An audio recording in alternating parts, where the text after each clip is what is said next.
as I have mine. You brought alone. Okay, let's try this. Hi. Welcome to another book video. If you only watch this channel for the book videos, I cut my hair off in the last video. Well, I didn't do it. I went to a barbershop for them to do it. Had a wonderful time. And then I went back again since that last video and got it cut even shorter. I'm going through a crisis right now. I cry every day and very financially stressed out, like every other American who isn't in the top like 5%. But anyway, to help me cope with that, I have been reading books and I have been escaping into books, and I'm so picky about the books that I keep. I read books and then I let them go, as I've talked about in a previous video of mine. That'll be like in the cards or down below, whatever. But today I want to talk about books that have like helped me escape life, because this adulting thing ain't fun. This first book was something that I talked about in my booktube newbie tag, and it was also just like everywhere on the internet at one point in time. And now that there's a docu-series coming out, kind of, I don't know if it's exposing Nickelodeon or Dan Schneider in particular, but this book has been talked about a little bit more because that thing is happening. And that first book is I'm Glad My Mom Died by Jeanette McCurdy. Even though this is a nonfiction book, I escaped life. I disassociated from literally everything around me reading this book. I mean, obviously I'm not an actress. I don't ever plan on being an actress. Lord, no, absolutely not. Even though, you know, we're not actresses, actors, whatever the case may be, there is some element of this book that anyone can relate to. You will find something in this book to relate to. And yes, we are trying to escape our problems. Yes, I saw my life in it. My trauma was yelling at me. But at the same time, I wasn't having to like necessarily deal with it in the moment because I was so busy reading about her trauma, which is really sad. And yeah, it's kind of bad to use someone else's problems to escape from your own, but at the same time, I did it. Another book that I have like talked about again in that booktube movie tag, because I'm still new to making book videos, still trying to find ways to like talk about books and not sound like your average librarian. Like there are books that are hyped up that I've read that I'm like, you know, not really worth the hype, to be quite honest. But this one is Yours Truly by Abby Jimenez. It's a fictional book. I think the best thing about this book, what really got me, was Jacob Maddox, because he has like anxiety and it is written and depicted so beautifully. I was so enraptured with this book. Like if I can't tell you what was going on in my life at the time that I was reading a book, that's how much I cared about that book. That's how much I found myself like just absolutely engrossed in this book. And their love story is so freaking beautiful. This book, like when I was reading it, there was so much going on. I think it was the beginning of like this crisis that I'm currently going through. And this book helped me kind of like escape from the crisis, and I forgot about everything. And I honestly want to read it again so I can forget about everything again. You know, I'm looking at it. All these books are kind of like love romance books, but it's okay. It's fine. The first one I think is the most popular one, so I'm just gonna go ahead and knock it out of the way. Book Lovers by Emily Henry. Oh, Charlie Lastra. Wow, what a man. So when I read Emily Henry's books, it was me and my friend, and we read it, all of them, at like the same time.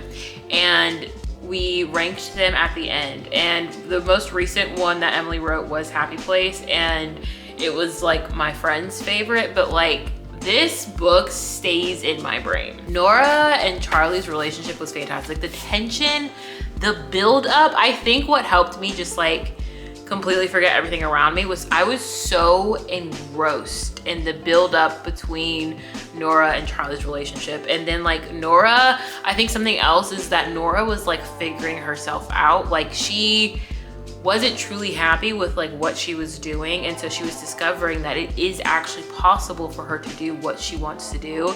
And you know, talking about this out loud with where I'm currently at in life is kind of making me because I'm definitely in Nora's shoes.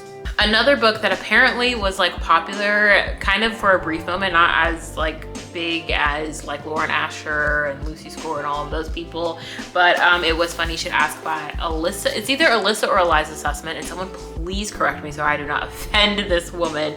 I love this book, and there's another book that she wrote that I want to read because I read this one.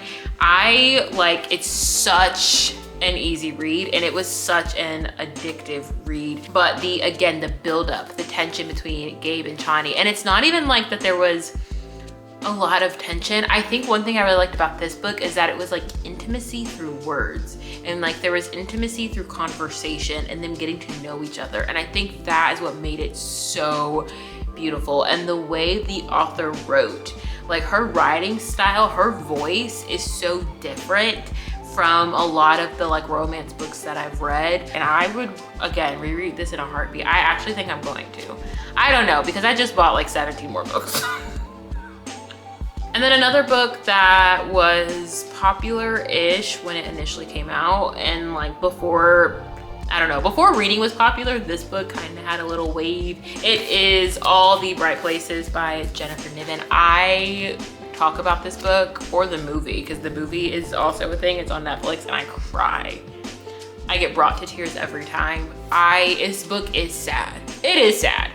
But the goal is to not be sad about our lives as humans. I will be sad about someone else's life. Therefore, I've included it in this video as far as just forgetting about things happening around me. Let me be sad for somebody else right quick. You know what I mean? So the first one is Tell Me Three Things by Julie Buxbaum. I think this is more than likely a YA novel. I read this when I was a younger adult. I'm not old. Just a younger adult, and so good. Pretty much Jessie is a new girl at a prep school, and there's someone going under the alias of Somebody Nobody, or SN for short, that sends her an email. And long story short, SN and Jessie develop this relationship, and then SN reveals like their identity, and then it's just cute. But I love just, again, it's like an intimacy of conversation. The build up, it's so good. And I like books where characters fall in love in unconventional ways. This is one of the books that helped me escape the crappiness while I was in high school.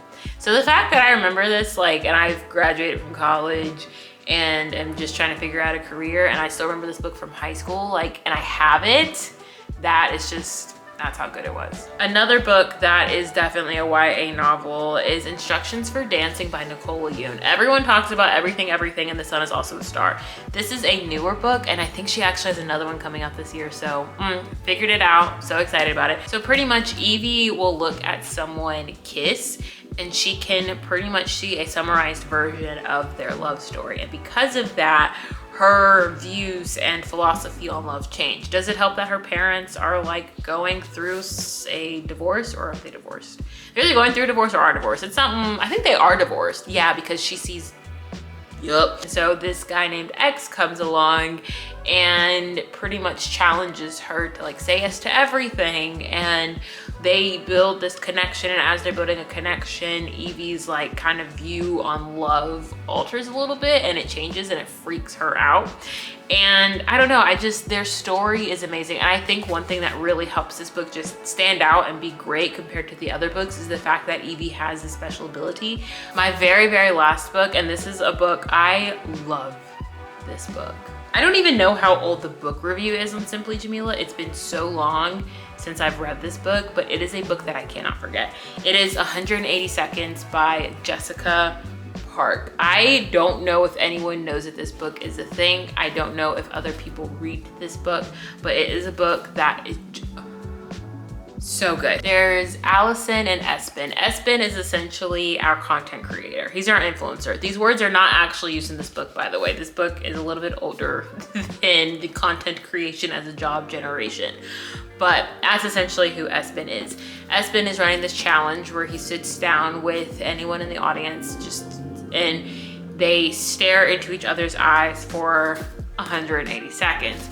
Well, Allison sits down in the chair, and her and Espen stare at each other, and so many emotions pass through. There's like this electrical current that just like flows in between them, and afterwards they're like, whoa, like mind blown, unnerved, don't know what to do with what just happened between them. And their story evolves from there. It's been years since I've read this book and it stays with me. Like the way I truly, and maybe this is why I have a problem staring at strangers when I'm in a car, because I want to just sit and stare into people's eyes for like 3 minutes, because that's what 180 seconds is 3 minutes, and just figure out like their emotions. Where are they at in life? Like I want to do that so bad. This book definitely is why I am the way that I am when it comes to staring at people and trying to like figure them out. I think it's one of my favorite books to read because it's not so popular, and I feel like it's just a nice little gem of mine, and it's my medication essentially. So good job, Jessica Park. You've created medication for me. That is it. I did it. I made a book video, and I don't know. I don't know if this will see the light of day. I appreciate you if you watch this entire video, but if you did, like, you're crazy first off, because okay, thanks, appreciate it, but like, why? Yeah, I will see you soon for another video, and who knows what it'll be. I don't really know what's happening, and I'm genuinely scared. So